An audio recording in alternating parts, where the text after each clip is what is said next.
Bonjour à tous, bienvenue dans la navette bas carbone à Noirlac. Je m'appelle Paul, je vais être votre guide pour cet après-midi.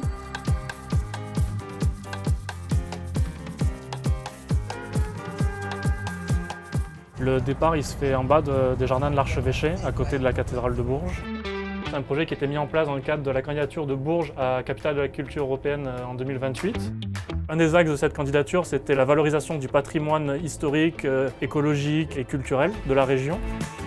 Bienvenue au château de Meillan. Le cours d'eau, c'était des douves donc, qui entouraient le château en entier. À la base, elle faisait 20 mètres de large. La tour qu'on voit ici, donc, s'appelle la tour du Lion.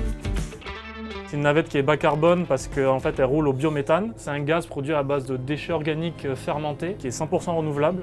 Donc voilà, c'est dans l'idée de proposer un trajet de tourisme qui limite l'émission de gaz à effet de serre.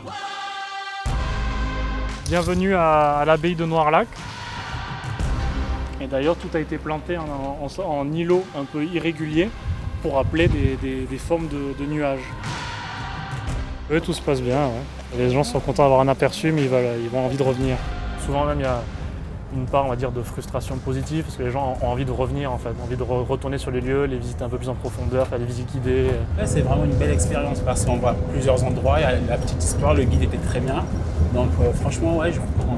Et le but, ce serait éventuellement, sur les années à venir, de proposer d'autres trajets sur d'autres lieux, parce que la région regorge de châteaux, de domaines, d'endroits touristiques à visiter qu'on ne connaît pas forcément. Bienvenue à Châteaufers. C'est un château et une ferme en agroécologie. Donc une ferme agroécologique, c'est une ferme qui essaye de s'en sortir en mettant plusieurs cordes à son arc. C'est-à-dire qu'on est maraîcher, céréalier, on fait du fourrage, on est éleveur, on récolte. Ils nous feront aussi goûter des produits qui ont été faits sur place à base des légumes et des exploitations qu'ils ont là-bas.